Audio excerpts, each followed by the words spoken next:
Bonjour à tous et bienvenue à Catch Club. On se retrouve pour les news et aujourd'hui on va notamment parler de Drew McIntyre, de Shane McMahon, de Triple H et également une mise à jour par rapport à Bray Wyatt. Mais comme d'habitude on démarre avec quelques brèves. Et on démarre avec une petite correction qui nous vient de la part de Damien Priest car pour rappel il y a quelques semaines, il y avait des rumeurs comme quoi Edge avait quitté Judgment Day car apparemment la WWE voulait ajouter un côté surnaturel au clan. Mais pour info, il y a quelques jours, Damien Priest a accordé une interview aux médias Digital Spy dans lequel il a expliqué que c'est totalement faux.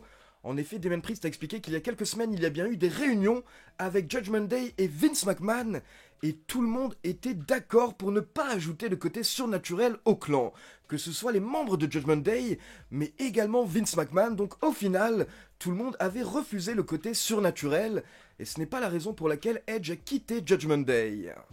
Ensuite, on continue avec une petite mise à jour de Fightful qui nous a informé ces derniers jours que Drew McIntyre est actuellement blessé au dos, mais heureusement il ne devrait pas avoir besoin d'opération à la place, il doit simplement se reposer, et du coup la fédération l'a retiré des live events du week-end dernier afin qu'il puisse un petit peu souffler. Mais donc soyez rassurés, Drew McIntyre ne devrait pas rater d'action, et pour le moment son match face à Roman Reigns lors de Clash at the Castle est toujours maintenu, ce match devrait bien avoir lieu. On continue maintenant avec une petite mise à jour par rapport à Shane McMahon, car comme vous le savez, dorénavant, la WWE est dirigée par Stephanie McMahon et par Nick Khan.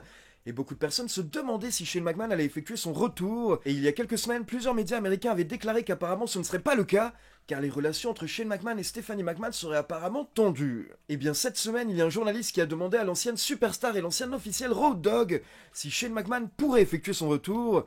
Et Road Dogg a simplement répondu qu'il ne pense pas. Road Dogg a précisé qu'il ne sait pas exactement ce qui s'est passé la dernière fois, mais on dirait qu'il a fait quelque chose qui n'était pas cool, et que c'était un petit peu la goutte d'eau qui a fait déborder le vase. Donc Road Dogg semble confirmer qu'il y a bien eu des problèmes avec Shane McMahon en début d'année. Du coup, Road Dogg confirme que pour le moment, il ne pense pas qu'on verra Shane McMahon à la WWE, ni dans un futur proche. On passe aux news et on démarre avec une mise à jour par rapport à Brandi Rhodes qui a été aperçu au Performance Center ces derniers jours. En effet, les médias américains Fightful et PW Insider ont confirmé que Brandi Rhodes a été aperçue au Performance Center, et elle n'y était pas simplement pour une simple visite, car elle a également catché. Car il faut savoir que tous les vendredis soirs au Performance Center, il y a un petit live event pour un petit public. Et le but est surtout de donner de l'expérience aux nouveaux talents.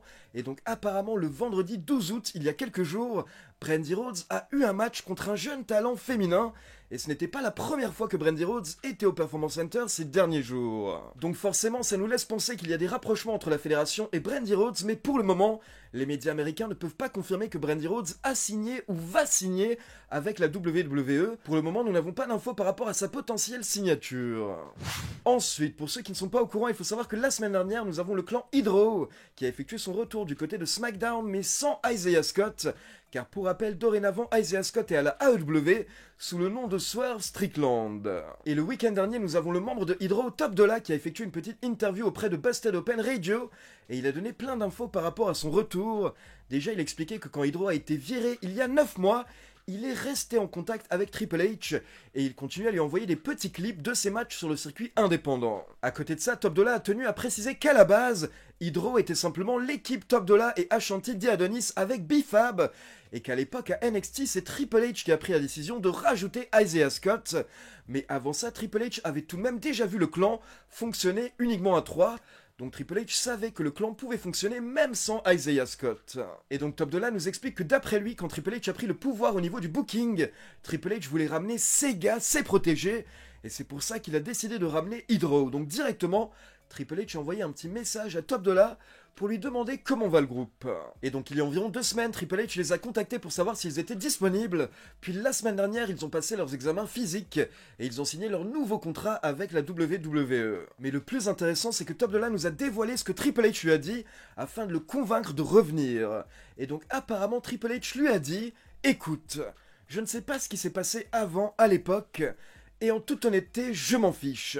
Sache que dorénavant, ici, c'est un nouvel endroit, et donc si vous revenez, c'est un nouveau départ, c'est une page blanche. » Et donc c'est très intéressant de voir la manière dont Triple H communique avec les potentiels recrues, et clairement il leur explique que la WWE c'est un nouvel endroit, c'est un nouveau monde, et dorénavant les choses ont changé maintenant que Triple H est à la tête du booking, et clairement il essaie de faire comprendre aux superstars et aux recrues que ce ne sera pas comme à l'époque, comme quand il y avait Vince McMahon.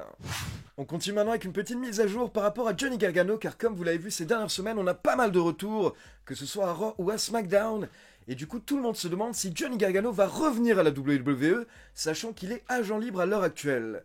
Et bien pour info, nous avons eu des news de la part du média américain Fightful qui nous a dévoilé que les officiels actuels de la fédération ont donné la mission à Shawn Michaels de prendre contact avec Johnny Gargano afin de voir s'il était possible qu'il effectue un retour à la WWE.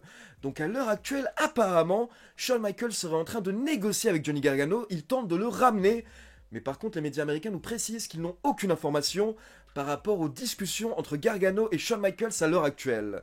Donc on ne sait pas si les négociations avancent, mais en tout cas ce qu'on sait c'est que Shawn Michaels a le rôle de tenter de ramener Gargano à la maison. On continue avec une petite rumeur par rapport au draft, car pour rappel, il y a quelques semaines, le Wrestling Observer nous avait annoncé qu'apparemment on devrait avoir un nouveau draft, et il pourrait avoir lieu ce mois-ci lors du mois d'août 2022. Mais depuis, on a eu une petite mise à jour de la part de Fightful, et Fightful nous a expliqué qu'apparemment les talents en coulisses supposent que le draft devrait avoir lieu juste après WWE Clash at the Castle, c'est-à-dire début septembre après le prochain pay-per-view. Et les superstars de la WWE supposent que le draft aura lieu à ce moment, car apparemment, plusieurs superstars de SmackDown doivent être à Raw après Clash at the Castle, et plusieurs superstars de Raw devraient également apparaître à SmackDown, donc ça peut potentiellement être pour les épisodes du draft. Et Fightful nous précise également que plusieurs superstars pensent qu'à cette période, début septembre, on aura plusieurs repackaging, c'est-à-dire que la WWE va modifier certaines gimmicks, certaines superstars, et apparemment ça pourrait être le cas notamment pour T-Bar et pour Max Dupri.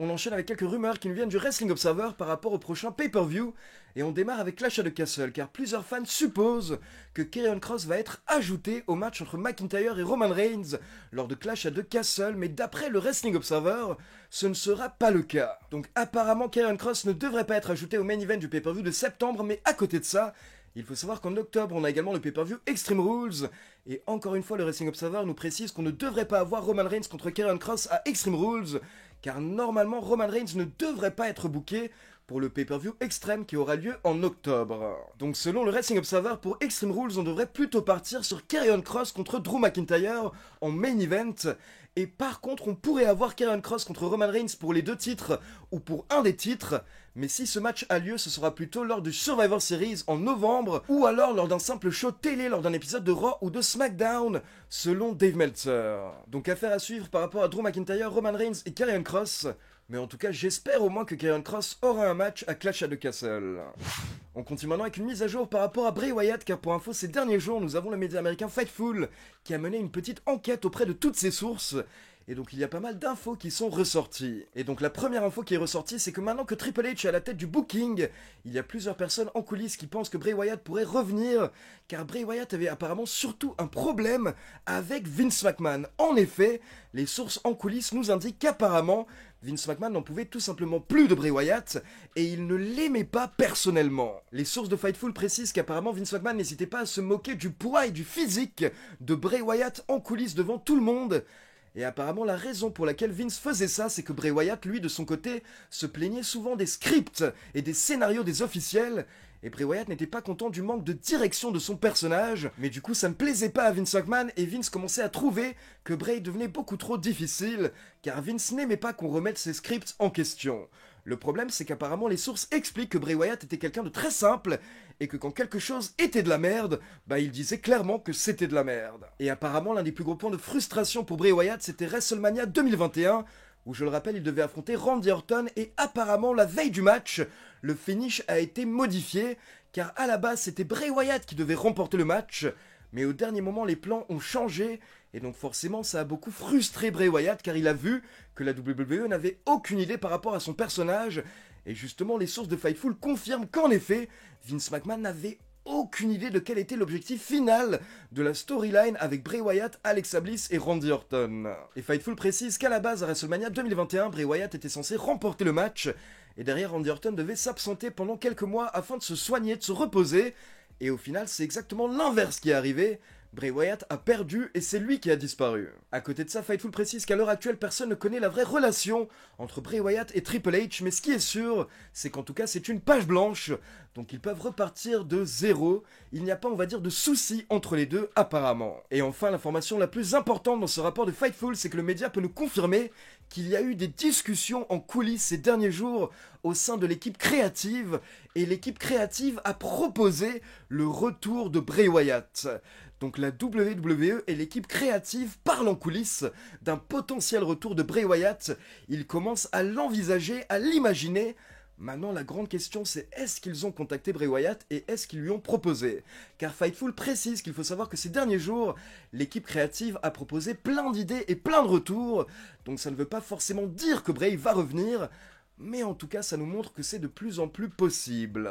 Et donc je tiens à préciser qu'à l'heure actuelle, ce sont les seules infos crédibles que nous avons par rapport à Bray Wyatt, et il n'y a aucun média majeur américain qui a annoncé que Bray a re-signé avec la WWE à l'heure actuelle.